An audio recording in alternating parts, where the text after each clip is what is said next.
¿vale? Y la forma del verbo, que recordemos que la forma del verbo era con terminación ing. En esta ocasión vamos a ver qué pasa con esta terminación ing, ¿vale? ¿Qué quiere decir? Que para que yo pueda agregar esa terminación debo de contemplar ciertas reglas que me van a indicar cómo formar o cómo se forma de manera correcta esa terminación ing con los verbos en el inglés. Y en pensamiento matemático vamos a abordar lo que es volumen, ¿vale? Y áreas de un cuerpo geométrico. Ahí me voy a detener un poquito más, ya que en los ejercicios que estuve revisando de ustedes, ¿vale? Hay algunos errores de trasfondo que quiero tocar, ¿ok? Pero bueno, vamos a empezar con lo que es con lo que es inglés. Entonces, recapitulando de manera rápida, tenemos que el presente progresivo, ¿vale? Tenemos presente progresivo. El presente progresivo se caracteriza por expresar acciones que ocurren en el momento, ¿vale? Por ejemplo, su auxiliar, habíamos comentado que es el verbo to be, ¿okay? El famoso to be. Dependiendo del sujeto con el cual se esté trabajando, recibe cierta conjugación. Tenemos tres conjugaciones posibles: am, is y are. Todas significan lo mismo. Recordemos que el verbo to be se traduce como ser o estar. Generalmente en el presente progresivo, el verbo to be o estas tres se traducen como estar, ¿vale? Generalmente, si no es la mayoría de los casos. El verbo to be recibe la traducción de estar. Ahora, ¿qué pasa con am? Se va a ocupar am cuando trabajamos con I, se va a ocupar is cuando trabajamos con she, con he y con it, y se va a ocupar are cuando trabajamos con we, you y they. ¿Ok? Entonces, bueno, recapitulando de manera rápida, este sería lo que es el presente progresivo. Su uso principalmente es para expresar acciones que están ocurriendo al instante, ¿vale? Es decir, que tú las estás viendo en este mismo momento. Ahora, para recordar las estructuras, recordemos que todos los tiempos verbales manejan tres estructuras. Nosotros hasta ahorita hemos visto dos tiempos verbales: presente simple y presente progresivo. Algo que caracteriza al inglés es que los tiempos verbales manejan, ¿vale?, los mismos, las mismas estructuras. Lo que cambia entre cada tiempo verbal es el auxiliar y la forma del verbo, ¿vale? Es un tip, por así decirlo, para que ustedes se vayan aprendiendo las estructuras. Y más que aprenderse las estructuras, es reconocer qué auxiliar ocupa qué tiempo y qué forma de verbo lleva, ¿vale? Entonces, la oración afirmativa, recordemos, hacemos con sujeto, después el auxiliar, que puede ser am, is o are, dependiendo de mi sujeto. Después tenemos un verbo con terminación ing, y por último, un complemento. La negativa sería el sujeto más, recordemos que habíamos dicho que am no tiene una contracción, por así decirlo, ¿vale? Después tenemos isen, y después tenemos aren, que son las contracciones de is not y are not. Después tenemos el verbo con terminación ing, finalizamos nuestra oración con el complemento. Por último, las oraciones interrogativas las hacemos con, iniciando el auxiliar, are, is o am. Después irá nuestro sujeto. A continuación, el verbo con terminación ing, un complemento, y finalizamos todo con un question mark o signo de interrogación. Entonces, A grandes rasgos, eso es lo que se presenta en el presente progresivo, ¿vale? Es lo que tenemos que tener siempre presente. Hoy nos vamos a enfocar en esto de acá, en estos verbos con terminación ing. ¿Qué pasa con esos verbos? ¿Cómo se forman? ¿Qué reglas ocupan? ¿Vale? Porque si mal no recuerdo, la clase pasada, creo que les puse un verbo donde se duplicaba la última, en los ejemplos. Creo que les puse could para formar, bueno, vamos a poner aquí mejor. Vamos a poner aquí verbo y verbo con terminación ing. ¿Vale? Entonces, ¿qué pasaba? Creo que tenía, les había puesto could o run, no me acuerdo cuál de los dos, pero bueno. Entonces, ¿qué pasa con estos verbos? Cuando yo quiero formar el ing, debo de duplicar la última letra y agregar ing. Lo mismo pasa con run. Duplico la última letra y agrego ing. Pero esto yo, ¿por qué lo sé? Porque yo sé que agregar la terminación ing necesitas tener siempre en cuenta ciertas reglas, que todas ellas vienen en su guía. ¿Vale? En la guía que fueron a recoger esta semana, bueno, el día lunes, a la escuela. Vamos a empezar con la primera regla.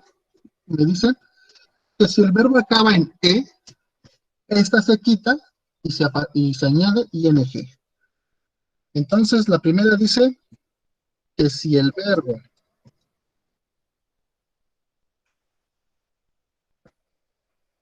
verbo termina en e, se quita la e y se agrega, ¿vale? La terminación ing. Por ejemplo, y les da un ejemplo en su guía. Tenemos el verbo take. Como termina el verbo en e, aquí se las remarco, ¿qué voy a hacer para formar? Si yo formara, por ejemplo, la terminación ing así, vean cómo queda. Sería taking. Taking. Bueno, para empezar suena raro y se ve raro. Entonces, eso estaría mal, porque no estoy contemplando la regla. Cuando yo contemplo la regla, sería poner tag y, como dice la regla, desaparezco la e y a continuación agrego ing. Y esta estaría correcta, ¿vale? Por ejemplo, otro ejemplo de esta misma regla, podríamos colocar, si mal no recuerdo, está drive, que es manejar. Entonces, es lo mismo, jóvenes. Si ustedes se dan cuenta, termina en E. Como termina en E, para que yo pueda hacer la terminación ing, entonces quito la E, ¿vale? Y agrego ing. Sería driving. Y listo, jóvenes. Se dan cuenta, las reglas son sencillas. Únicamente que hay que tenerlas siempre presente al momento de redactar o de formar oraciones en presente, bueno, en cualquier tiempo progresivo, sea presente, pasado o futuro, o en los tiempos perfectos. Entonces, esa sería la primera regla. Vayamos con la segunda. Nos dice que si el verbo termina en IC, se añade una K y después va la terminación ING. Entonces, segunda regla, si el verbo termina en IC, ¿vale? Se agrega una K y finalmente el ing.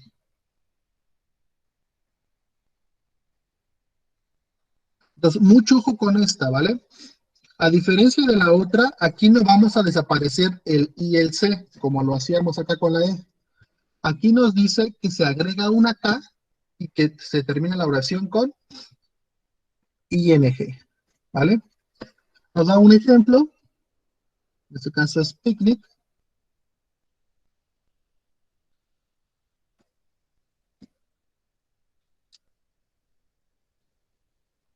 Si yo quisiera hacer su gerundio o agregar la terminación ing, si yo hiciera esto,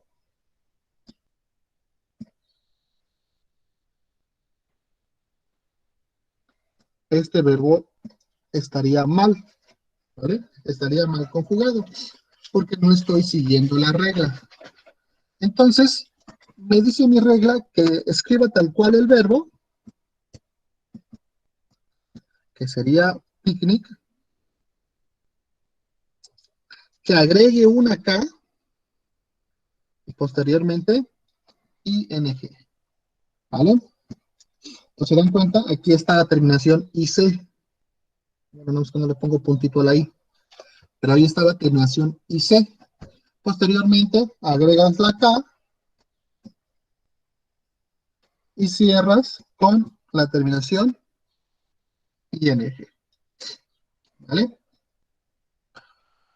Entonces, se dan cuenta, son reglas, por decirlo, al sencillas, que podemos ir manejando o aplicando poco a poco, ¿vale?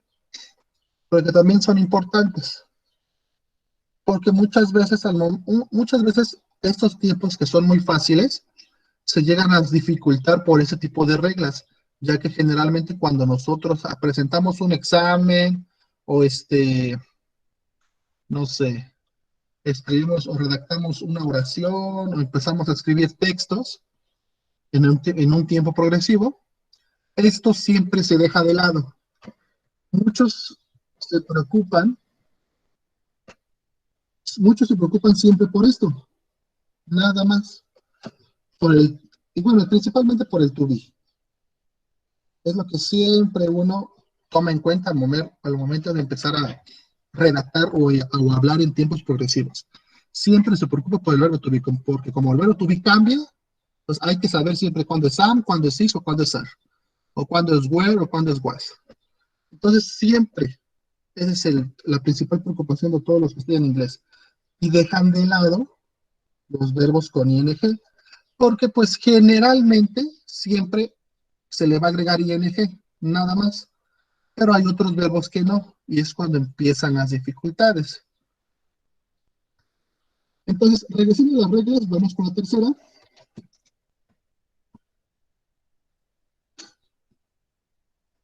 ¿Qué nos dice la tercera regla? Que si el verbo termina en IE, ¿vale? Si el verbo termina en IE, ¿vale? Dice que desaparecen las letras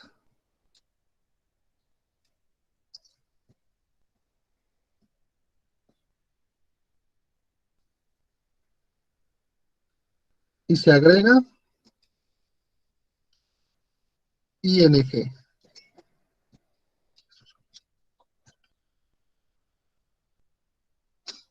¿vale?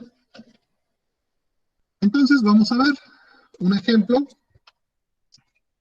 Es drive, ¿vale? Que diga die, que es morir. Si quiero hacer el verbo, si no aplico la regla, me quedaría así. Y hasta como que se ve feo, ¿no? Bueno, estaría mal, pero se ve feo el verbo. Es como cuando, por ejemplo, queremos saber cómo se escribe algo en español. Muchas veces lo que hacemos es escribirlo. Si se ve feo, pues como que pensamos que está mal escrito, ¿no? Aquí en inglés, pues es prácticamente lo mismo. Si nosotros vemos esto, pues no sé, para empezar tiene tres vocales seguidas y nunca he visto una palabra con tres vocales seguidas. Entonces, está mal aplicando la regla, ¿vale? ¿Cómo quedaría?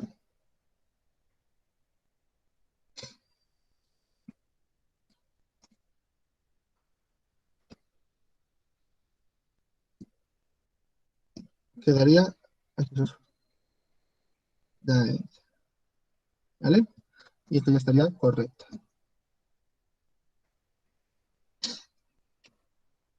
Entonces pasamos con la cuarta.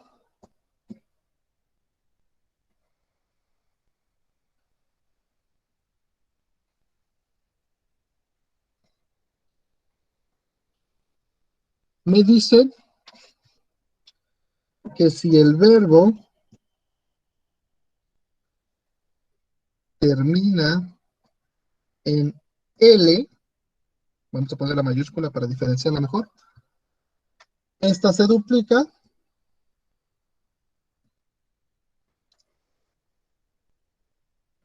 y se agrega ing, ¿vale? Entonces, nos pone el ejemplo de travel, que es viajar, nosotros lo vemos, y efectivamente el verbo termina en L, por lo cual duplicamos la L y agregamos ing, que sería traveling. Si nosotros lo hiciéramos sin ocupar la regla, bueno, eso estaría correcto, nos quedaría así, traveling o traveling, y este está mal. También una de las cosas que usted se puede dar cuenta, pero bueno, eso ya es con un poco más de experiencia en el inglés, es cuando ustedes leen el verbo, ¿vale? Por ejemplo, trouble, es el que está acá. Si yo lo leo con este, diría troubling. Como que esta L se le agrega el ing al ser como el link. Y trouble, el verbo normal. Si yo lo quiero hacer acá, ¿vale? Si yo lo quiero leer de esta forma, sería trouble, ink, troubling. Como que, bueno, no es que es con práctica, pero cuando uno lee esta, troubling, como que la lengua la baja, la sostiene tantito y la vuelve a subir. En cambio, acá no. Aquí la lengua se queda abajo, ¿vale? Y al momento de leerla, como que pierde entonación. Luego es una forma también de saber si los verbos están mal hechos o si están mal conjugados. Pero eso ya es con un poco más de experiencia en el inglés. Ahorita nosotros únicamente pues nos enfocamos en gramática, ¿vale? En reglas, en formas y en las estructuras que presenta el inglés para que nosotros lo podamos aprender. Pero con práctica, ya sea cantando, escuchando, bueno, cantando canciones en inglés, escuchando películas en inglés, uno va viendo más o menos la pronunciación y se va dando cuenta de estos pequeños detalles. Vamos con la quinta regla, que por así decirlo es una de las más importantes, y hay que tener cuidado con esta regla, ¿vale? Es que esta regla me dice que si el verbo tiene una sola sílaba,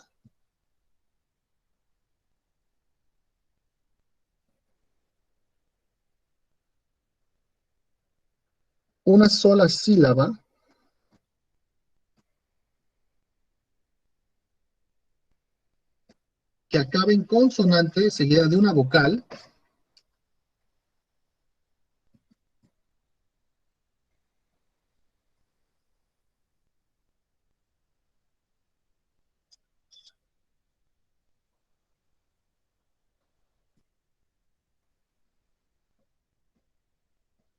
¿vale? Seguida de una vocal, y que sigue una consonante,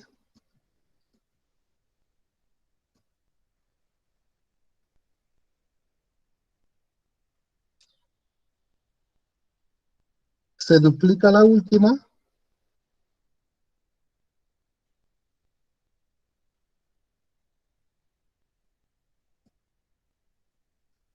y se agrega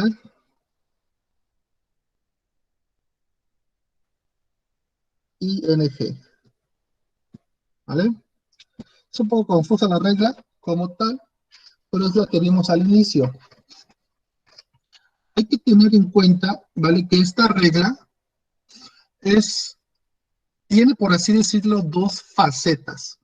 Está la faceta de una sola sílaba, por ejemplo, los verbos de could, de run, de sit, otro verbo de una sola sílaba, run, could, sit, ay, no me acuerdo. Pero bueno, con eso te los vemos. ¿Qué pasa? Me dice que si el verbo es de una sola sílaba, ahora, cuando nosotros separamos por sílabas en español, por ejemplo, decimos palabra, la separamos por sílabas. Y después está la tónica y la no tónica, pero bueno, es otra cosa. Entonces, ¿qué pasa en inglés? En inglés se separa hablando la palabra. Nosotros la tenemos que decir could. Cuando nosotros expresamos o decimos cualquier verbo en inglés, por ejemplo, play. Si yo les digo play, no es un verbo de una sola sílaba, es un verbo de dos sílabas. Play. Porque al momento de que yo lo hablo, lo estoy expresando en dos partes. Play. Por ejemplo, travel, viajar. Travel, lo estoy diciendo en dos partes. En cambio, estos tres se dicen de un jalón. Could, run y sit. ¿Vale? Los digo de corrido. O sea, no tienen partes. Y generalmente, ¿vale? Porque eso es un problema también en el inglés. ¿Cómo saber si el verbo es de una o dos sílabas? ¿Vale? Generalmente tienen esta forma. Entonces, es consonante, vocal, consonante. Entonces, para que yo pueda formar o para que los pueda conjugar con terminación ing, ¿qué va a pasar? Que o- voy a copiar tal cual el verbo could, pero duplico la última palabra, o la última letra, mejor dicho, este, y agrego la terminación ing. Lo mismo pasa con run, copio tal cual el verbo, duplico la última y agrego ing. Y lo mismo pasa con sit, duplico la t y agrego ing. En tal caso que ustedes ven, acá está duplicada la letra y finalizo siempre con el ing. ¿Vale? Les digo, esta regla hay que tomarla hasta cierto punto con pinzas, ¿vale? Porque muchas veces se llega a confundir esto con otras formas de verbos y hay que tenerlo siempre presente, ¿vale? En inglés la forma de separar sílabas, como en español es, pero bueno, en inglés la forma de separar un verbo, una palabra en sílabas, es hablándolo, ¿vale? Aunque lo pronunciemos mal, ¿vale? Por así decirlo, porque por ejemplo a lo mejor pronuncio mal travel, ¿vale? Aunque se pronuncie mal, este, tú mismo te das cuenta que lo estás pronunciando en dos partes, travel, ¿vale? Entonces,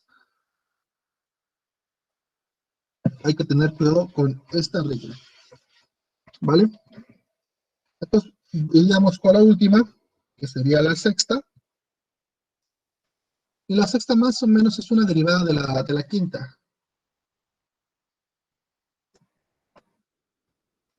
Nada más que esta es un poquito más complicada. Ahora me dice que si el verbo tiene dos sílabas,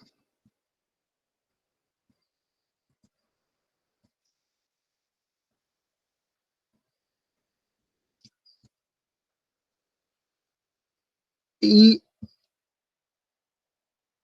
el acento recae en la segunda,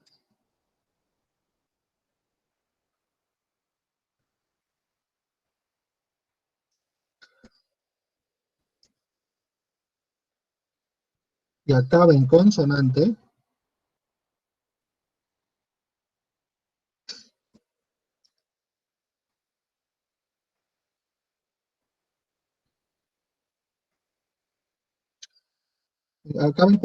vocal, consonante,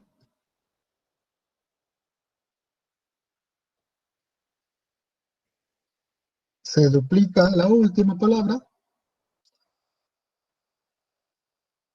Se duplica la última. Y se agrega ing.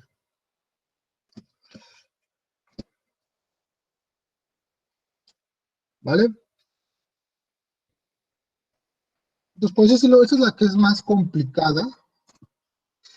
Primero porque uno piensa que en inglés no hay acentos, inclusive técnicamente no hay acentos en inglés, pero eso no indica que una palabra se pronuncie más fuerte que la otra. ¿Ok? Entonces, es exactamente lo mismo. En este caso nos da admin. Admin es administrar. ¿Vale? Entonces, cuando yo le digo admin, como que la estoy separando en dos, en admin, ¿vale? Esta separación está mal, ¿eh? Para aclarar por cualquier duda. En inglés separar cuando uno separa una palabra en sus sílabas, se separan en sus sílabas vocales. Porque, bueno, digo, eso ya es un poquito más avanzado en el inglés. Cuando nosotros queremos aprender a pronunciar una palabra en inglés, tenemos que aprender las sílabas vocales, por así decirlo. Eso es como un abecedario nuevo en donde nos dicen cómo se van a pronunciar todas ciertas palabras. ¿Vale? Aquí únicamente es para ejemplificar. Entonces, cuando yo digo admin, lo estoy separando en dos. ¿Vale? Y digo admin. Entonces, le estoy dando más fuerza a esta de acá. Le estoy dando más fuerza a la segunda. Con lo cual, ¿qué va a pasar? Aplicando la regla, me quedaría así. Duplico la última y agrego ing. ¿Vale? Esta puede ser la más complicada de entender, ¿vale? Y de aplicar, porque hay que saber más o menos la pronunciación de las palabras, de los verbos en inglés, y también identificar con el oído, porque pues de otra forma no se puede hacer, en dónde recae, ¿vale? Como que el mayor grado de pronunciación en la palabra. Entonces, por eso es importante, bueno, ir manejando esto. Les digo, aunque las pronunciemos mal y no tengamos el acento correcto, nosotros mismos nos vamos a dar cuenta de cuántas sílabas tiene. En donde sí tendríamos que tener un poquito más de cuidado es cuando queremos aplicar esta regla, la última, la sexta, porque ahí sí tenemos que pronunciarlo de manera correcta, ¿vale? Porque si no se pronuncia de manera correcta, podemos llegar a pensar que recae en la segunda cuando recae en la primera y aplicamos la regla y está mal el verbo. Entonces, en estos casos, cuando ustedes duden, ¿vale? De si el verbo está conjugado bien o mal en ing, yo les sugiero que agarren su celular, que agarren el traductor de Google y coloquen el verbo, así como ustedes lo escribieron. Y el mismo traductor, si está mal, se los va a corregir. Y ya pueden ver si ustedes aplicaron o no la regla. ¿Vale? Si en el dado caso que tengan dudas, por ejemplo, en esta, en la sexta y en la quinta, que son, por así decirlo, las más complejas porque usamos la entonación para saber, bueno, para poder conjugar el verbo. Ahora, en su guía viene una tabla de verbos. Vamos a agarrar alguno de ellos y vamos a ver cómo se agregaría o cómo sería su terminación ing. Por ejemplo, vamos a agarrar like, el famoso like. Vamos a agarrar wish. Bueno, pero lo voy a poner mejor aquí. Vamos a agarrar, no sé, stop. O si ustedes tienen alguno que quieran decir, díganlo en el chat, en los comentarios. Díganlo en el chat y lo agarramos. ¿Vale? Yo voy a agarrar algunos que vea así. Happen, que es pasar. Pasó, mejor dicho. Happen.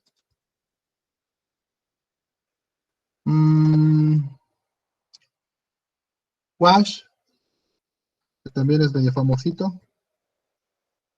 Y Kill. Listo. Bueno, por agarrar algunos. Si alguien tiene otro de más, coméntenlo bueno, díganlo en el chat y lo agarramos.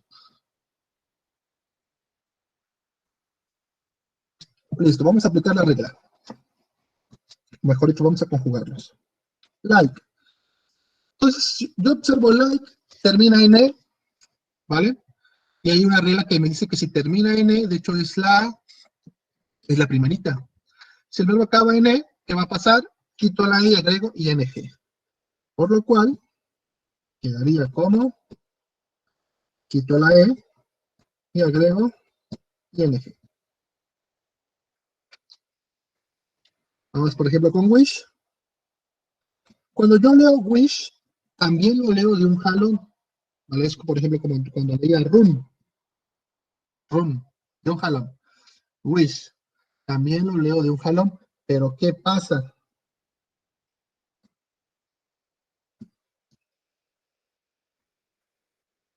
Que wish, aunque yo lo lea de un jalón, ¿vale? No termina o no es consonante, vocal, consonante. Acá es vocal, ay Jesús, vocal, consonante, consonante. Entonces no puedo aplicar la cuarta regla.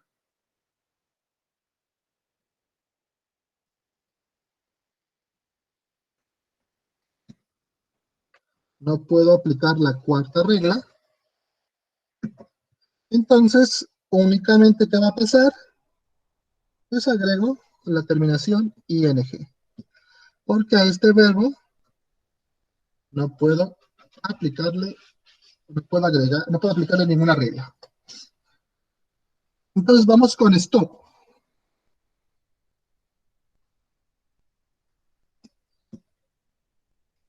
Entonces, stop, ¿vale? Si ustedes lo escuchan, stop, como que es como que es un verbo de dos sílabas. Stop. Como que primero se pronuncia la S y después el TOP. ¿Qué va a pasar acá? Este verbo se le va a aplicar la sexta regla, ¿vale? ¿Por qué? Porque es un verbo de dos sílabas y termina en consonante, vocal, consonante. Y la sílaba tónica recae en el top, o sea, en la segunda sílaba. ¿Qué va a pasar? Duplico la última, bueno, vamos a hacerlo con otro color. Duplico la última y agrego ing. ¿Vale? Es el stopping. Entonces, como les digo, hay que tener mucho cuidado. Porque generalmente stop lo ponen así. Bueno, vamos a tenerlo aquí abajito.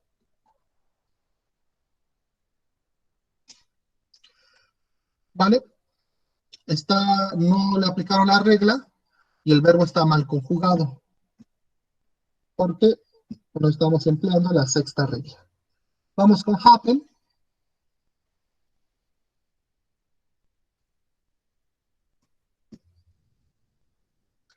Que happen sería igual, no se le aplica ninguna regla.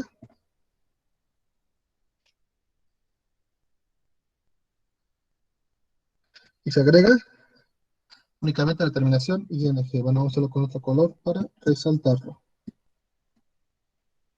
ing. Vamos con wash, exactamente lo mismo que wish. Wish es desear, si mal no recuerdo. Y con wash pasa exactamente lo mismo. Aunque se le dé un jalón, wash, ¿vale? No termina en consonante vocal, en consonante vocal consonante. Termina en vocal consonante consonante. Con lo cual no le puedo aplicar ninguna regla. Y únicamente agrego ing. Debo tener presente esto, jóvenes. O sea, no a todos los verbos en inglés forzosamente les debo de aplicar una regla. Hay verbos, por ejemplo, wish y watch, que no se les aplica ninguna regla, y si no se les aplica ninguna regla, pues únicamente se agrega la terminación ing. Lo mismo pasa con kill. Kill también se lee de un jalón. Kill. Y pero termina en vocal, consonante, consonante. Entonces, ¿qué va a pasar? Exactamente lo mismo. Únicamente voy a agregar terminación y ing. Y listo, jóvenes. No es muy complicado, le digo, lo único complicado es la sexta, porque hay que saberse la pronunciación. Y aquí hay uno, miren, stop, que generalmente son los verbos que más se complican. Pero es como les digo, con práctica, uno va aprendiendo de estos tipos de verbos y los va reconociendo un poquito más fácil, ¿vale? Entonces, no sé si tengan alguna pregunta o duda, jóvenes, sobre inglés.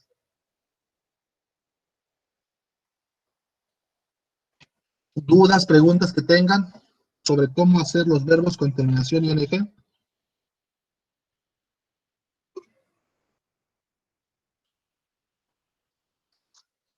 Ok, Marina, gracias por contestar. Los demás jóvenes,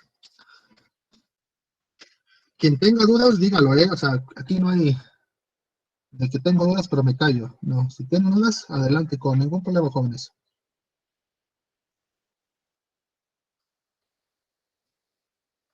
Ok, jóvenes, ok, Nelly, gracias por contestar.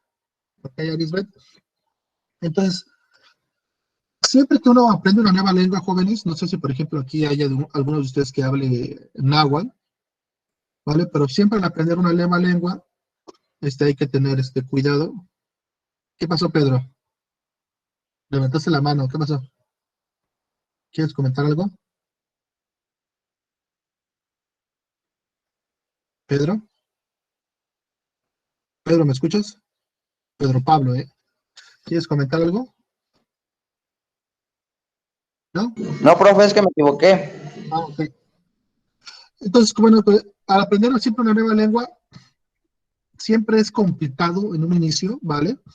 Porque pues a nosotros nos bombardean siempre con muchas reglas, que pronunciación, que formas, que irregulares, que regulares, pero pues hay que irlo tomando poco a poco, ¿vale?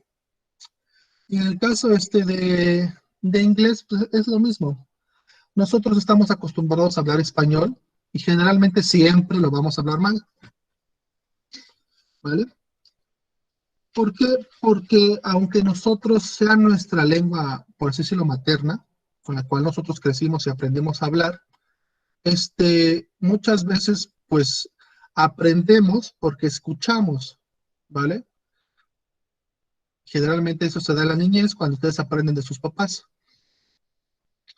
Pero lo que pasa es que posteriormente, mientras vamos creciendo, por eso es importante la materia de español, que nos van enseñando ciertas reglas que tiene nuestro idioma y que generalmente las dejamos de lado porque pues como ya lo hablamos, pues ¿para qué lo escribo, no? O ¿para qué hablo bien? Pues ya genera, si, pues, ¿qué más da si ya me entiende, no? Pero pues es por eso que después aprender otra lengua se nos complica, porque nosotros vemos que lo que está en la otra lengua es lo mismo que está en español, pero como no lo aplico, nunca me lo enseñaron, o nunca puse atención, pues se me dificulta, ¿vale? Pero bueno, pasemos ahora sí a pensamiento matemático, ¿vale? En esta ocasión vamos a ver a lo que es volumen.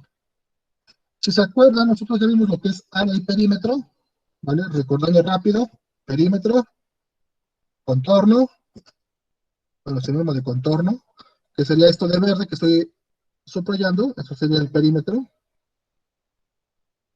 Área es lo que está dentro del perímetro, o lo que encierra el perímetro, ¿vale? Esto que está por aquí, ok. Área y perímetro, fácil, rápido y sencillo de recordar. Que ya después cada figura tenga sus fórmulas, bueno, eso es otra cosa. Entonces, ¿qué pasa? Perímetro, eso siempre es muy importante en matemáticas, en química, en biología, en física, manejar unidades, jóvenes. Porque bueno, eso es donde me quería detener. Muchas veces no me ponen la unidad, ¿vale? Y es súper importante siempre colocar las unidades que están ocupando. porque revisando algunos ejercicios, por ejemplo, las del círculo, únicamente me daban la respuesta, estaba bien, no hay ningún problema, ¿no? Pero pues no me ponían la unidad, entonces, ¿cómo sabes que es perímetro? O cómo yo sé, ¿vale? Entonces, perímetro, recordemos que se miden en unidades lineales, metro, centímetro, milímetro o kilómetros. Área se mide en unidades cuadradas, metros cuadrados, centímetros cuadrados, milímetros cuadrados, kilómetros cuadrados, bla, bla, bla. ¿Vale? Son unidades cuadradas. Ahorita que vamos a ver volumen y más específico en prismas, el volumen se va a medir en unidades cúbicas, que es metro cúbico, centímetro cúbico, milímetro cúbico, kilómetro cúbico, o también los famosos litros. Así es como es, el volumen también se mide en litros. Entonces, es importante que siempre, siempre, siempre, por favor, coloquen las unidades, ¿vale? Más que nada es siempre para saber qué estoy trabajando, porque pues muchas veces resolver el problema a lo mejor es fácil, entre comillas, pero, pues, pero siempre, muchas veces puede ser la trampa de que, pues es quita la respuesta, la compo, pero me maneja otra unidad. Entonces tengan mucho cuidado con eso. Ok, ¿qué es el volumen? El volumen se va a obtener de los famosos, ¿vale? Cuerpos geométricos.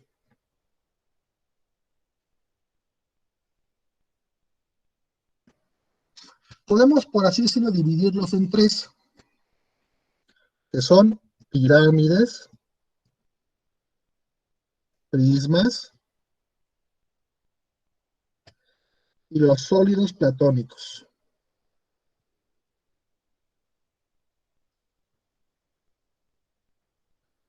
Una pirámide, pues ya sabemos que es una pirámide. Tenemos la de Teotihuacán, tenemos la de Cholula, ¿vale? Tiene una base y sus lados o sus caras son triángulos.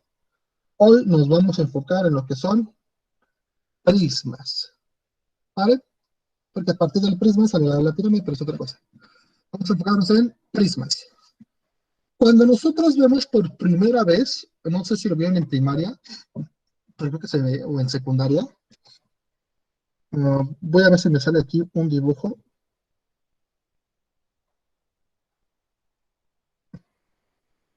Ahí está. Supongamos que está mi prisma, ¿no? Si ve raro ver la pantalla. ¿Qué pasa con un prisma o con un cuerpo geométrico? Que los cuerpos geométricos siempre son de 3 dimensiones. El perímetro, como sus unidades son lineales, se entiende que es de una dimensión, o sea, hace la línea recta. El área, como sus unidades son cuadradas, se entiende que son de 2 dimensiones, ¿vale? Por eso es la superficie. Esto que está acá es un área, porque es una unidad cuadrada. ¿Qué pasa con el volumen? El volumen maneja 3 dimensiones, ¿vale? Es el largo, el ancho y la altura. Hasta ahorita nosotros únicamente hemos manejado largo y ancho. Cuando sacamos, por ejemplo, un área. Pero en el volumen aparece una nueva dimensión, que es la altura. Pero ustedes me podrán decir, oye, profe, pero cuando yo calculo el área de un triángulo, me sale la altura. Esa altura hace referencia a la distancia que hay desde el lado de un triángulo hasta su vértice, desde un lado hasta el vértice opuesto. Esta altura es diferente, ¿vale? Porque esta altura me está diciendo qué tan alto va a ser mi cuerpo geométrico. La altura de un triángulo no me dice qué tan alto es un triángulo. Me dice la distancia que hay del punto medio al vértice opuesto, ¿vale? Es la diferencia entre ambas alturas para pues, no confundirnos. Y generalmente, si yo quiero sacar el volumen de cualquier cuerpo geométrico, bueno, que sea un prisma, ¿vale? Su volumen va a ser la multiplicación de largo por ancho por altura. Esta es la famosa fórmula para sacar el volumen. Multiplica todos los lados y obtienes el volumen de cualquier prisma. ¿Vale? Y generalmente si avanzamos, por ejemplo, a lo mejor les dejaron saca el volumen de una cajita de medicina, que son los famosos paralelepípedos. Entonces, pues ahí estaban midiendo cuánto mide de ancho, cuánto mide de largo, cuánto mide de altura, sacaban su volumen. Pero ¿qué pasa? Cuando nosotros seguimos avanzando en el estudio de los prismas, ¿vale?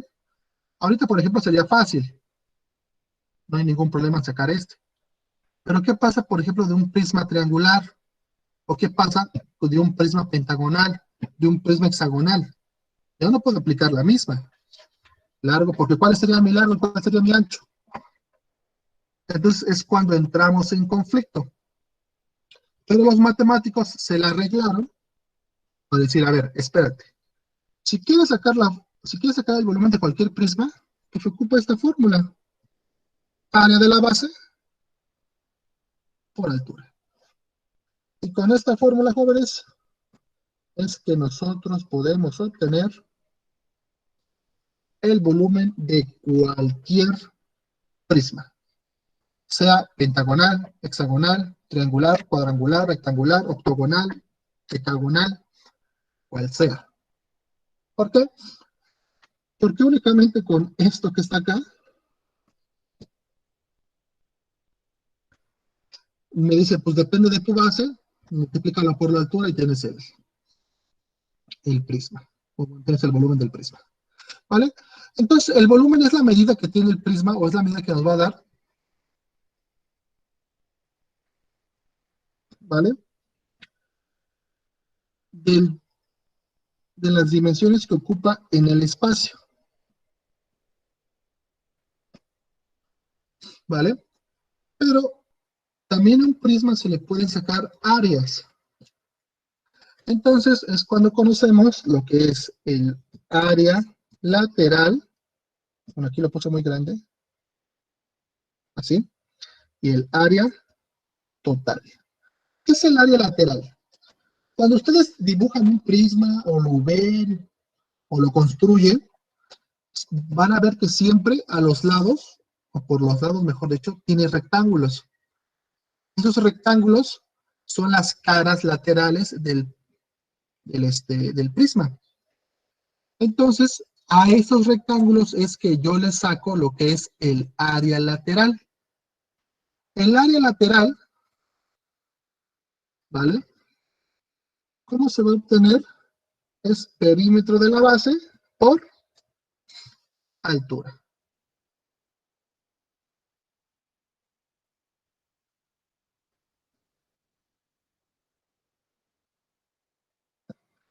¿Ok? Y el área total es el área lateral sumada a las dos bases que tiene mi prisma, ¿vale? ¿Qué sería perímetro de la base por altura? Más dos veces el área de la base. Vamos a poner un poquito más grande. Entonces, se dan cuenta, esto y esto es lo mismo. Son iguales. Porque es como les decía, el área total es la suma del área lateral más el área de las dos bases. Por eso aquí hay un 2, porque recordemos que un prisma tiene dos bases, la de arriba y la de abajo. Entonces, a simple, bueno, en su guía yo les coloqué para tres tipos de prismas. ¿Por qué? Porque pues el prisma rectangular, por así decirlo, es, ¿cómo decirlo? Es, por así decirlo, famoso, no famoso, sino bueno, es el más usado, ¿vale? Al ser el más usado, por así decirlo, tiene sus propias fórmulas, pero son las mismas fórmulas, únicamente que adaptadas a ese prisma. Yo se las coloqué para irles facilitando un poco su trabajo, pero no es que no se pueden ocupar esas fórmulas para un prisma rectangular. Lo que pasa es que un prisma rectangular lo vemos en todos lados. Por ejemplo, si piden un producto en Amazon, les llega en una caja, que básicamente es un prisma rectangular. Cuando van al doctor y les dan sus medicinas, están en una caja, que básicamente es un prisma rectangular, ¿vale? No sé, cuando compras su televisión, o compran un televisor, una pantalla, es lo mismo. Sí. ¿Qué pasó, Esmeralda? ¿Esmeralda? ¿Esmeralda Nava, qué pasó?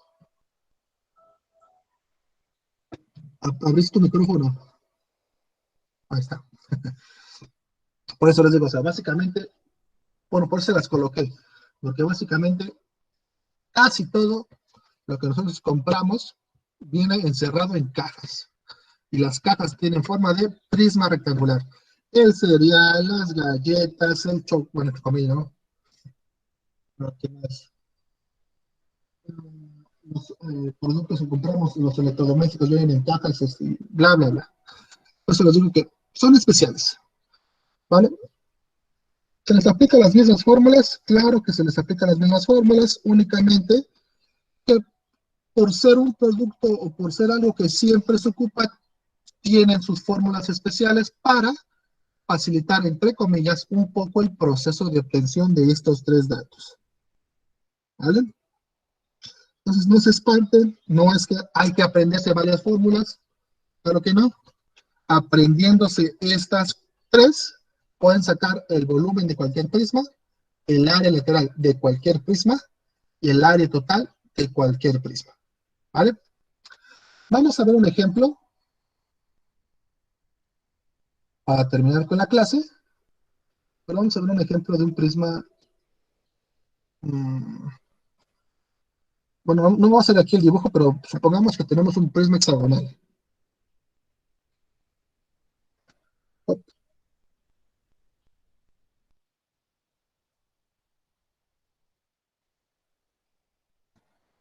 Vamos a ver si me sale.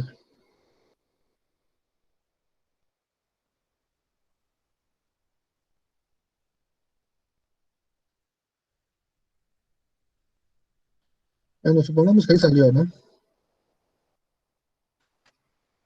Más o menos, jóvenes, no soy muy buen dibujante. Bueno, esta es mi prisma hexagonal.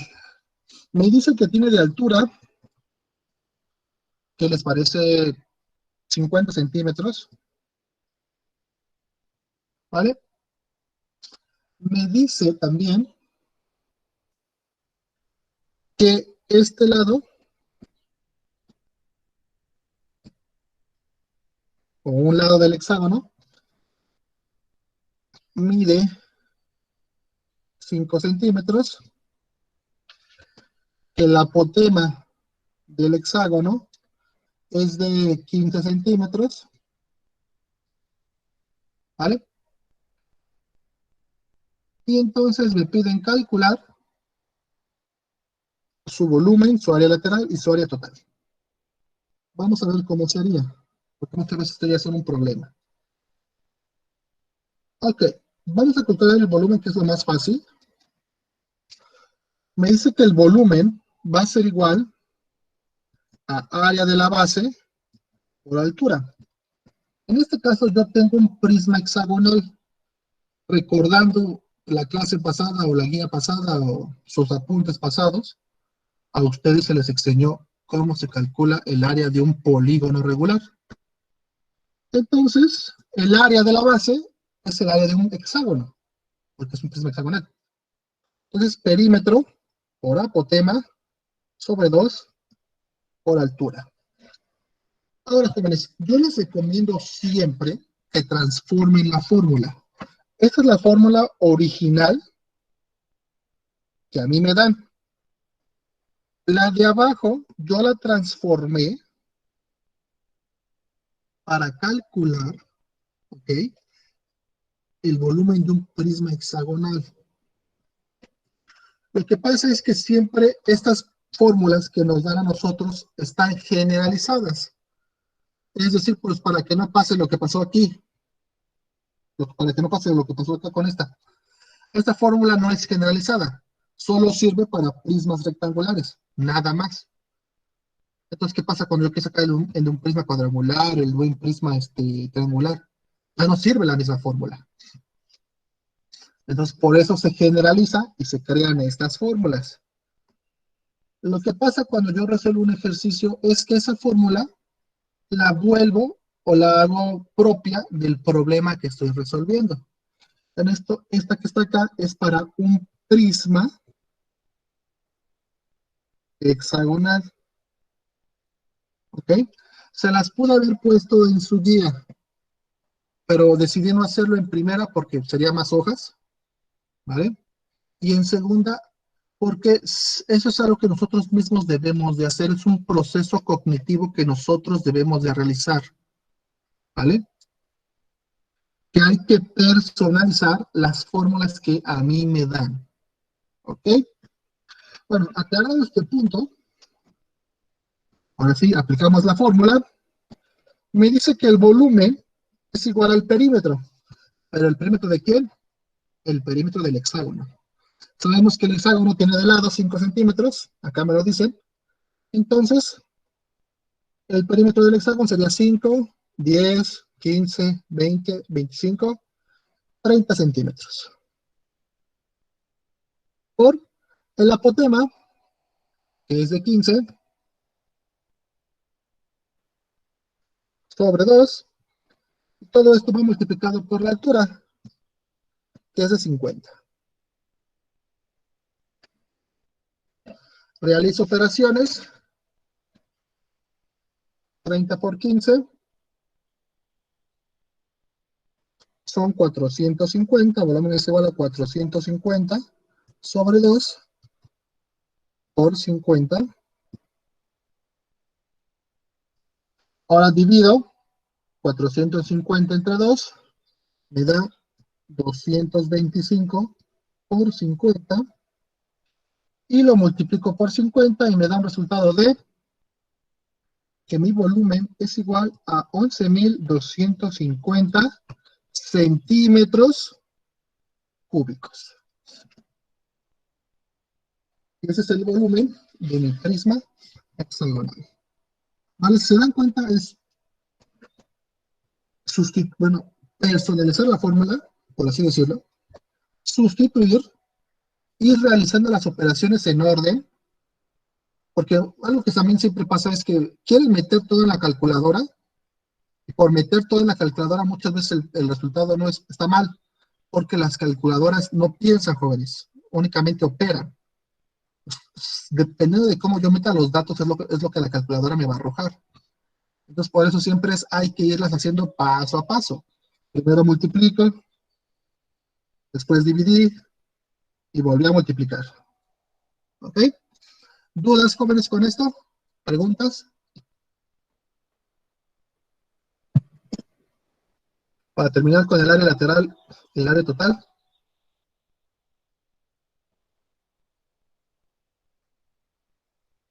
¿Dudas, preguntas, algo? ¿Nada?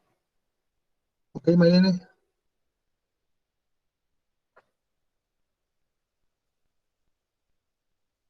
Ok, Marcos, gracias. ¿Los demás jóvenes?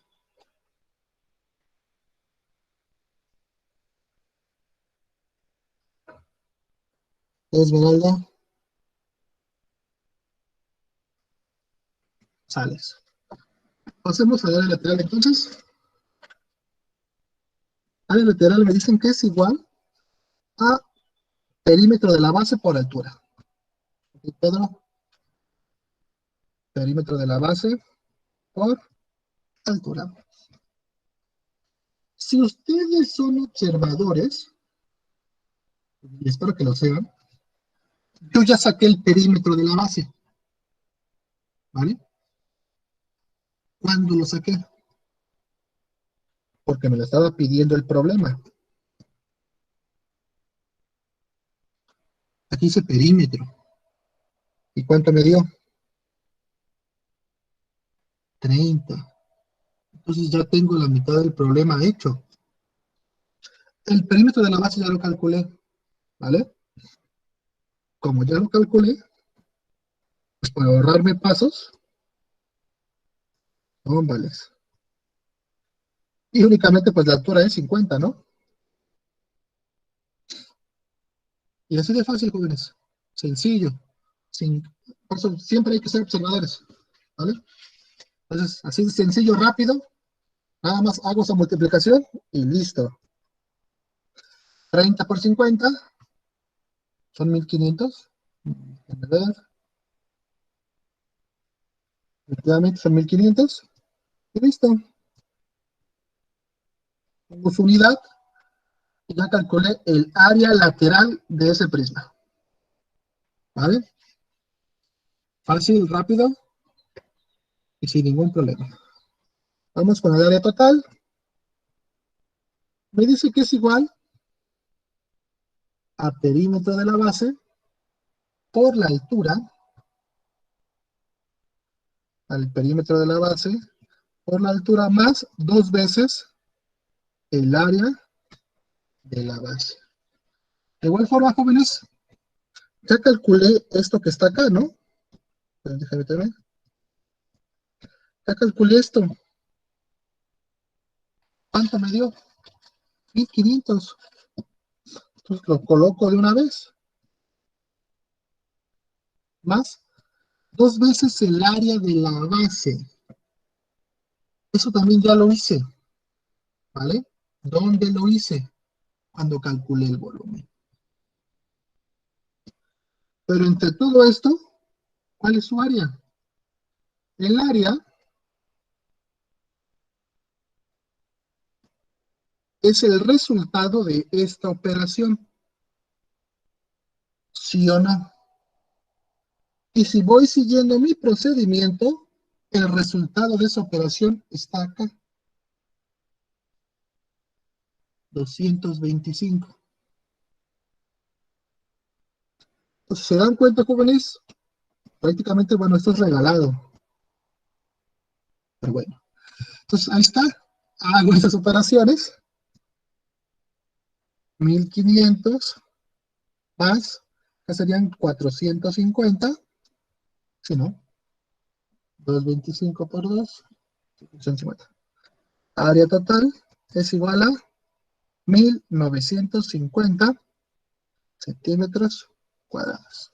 Y listo. He resuelto, he calculado el volumen de ese prisma, he calculado su área total y he calculado su área lateral. ¿Se dan cuenta? Puede ser complicado, porque así como nos presentan las fórmulas, así como nos las presentan, se ven difíciles, ¿vale? Y como que hasta cierto punto resultan intimidantes. Pero una vez que nosotros las entendemos y sabemos a qué se refiere cada término, es muy fácil resolver o hacer cualquier ejercicio que implique calcular el volumen, el área lateral y el área total. ¿Vale? Entonces, jóvenes, no sé si alguien tenga alguna pregunta así en general del tema. Si no, damos por concluida la clase. ¿Preguntas, jóvenes? ¿Dudas? ¿Algo?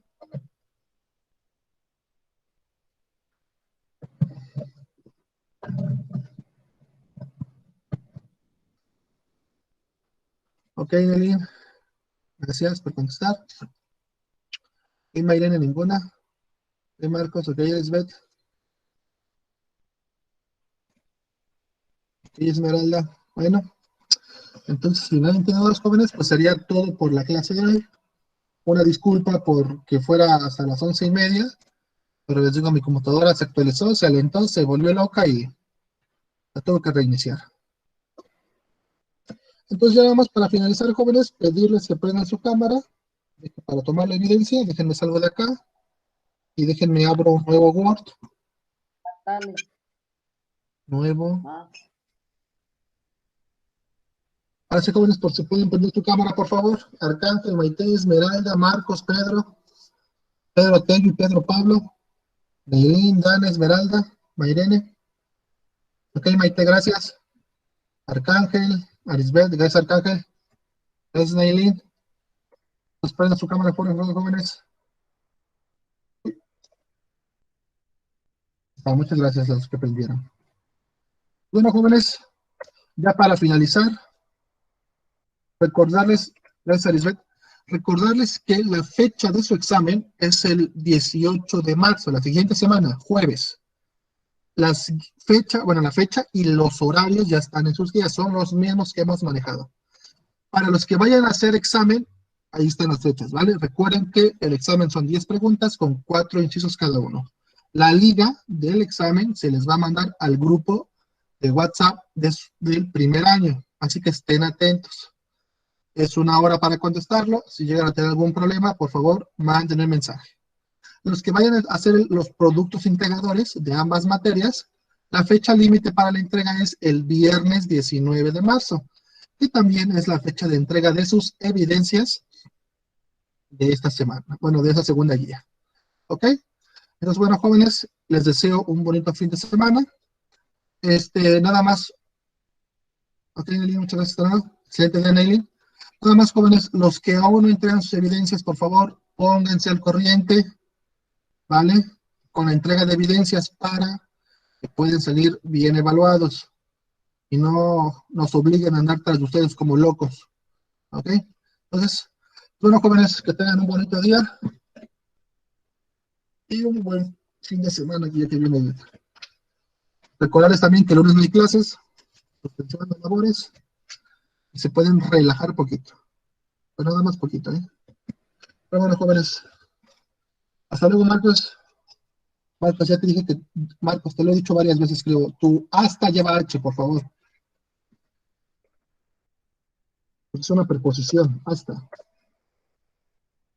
luego, Esmeralda, nos vemos, Nelly.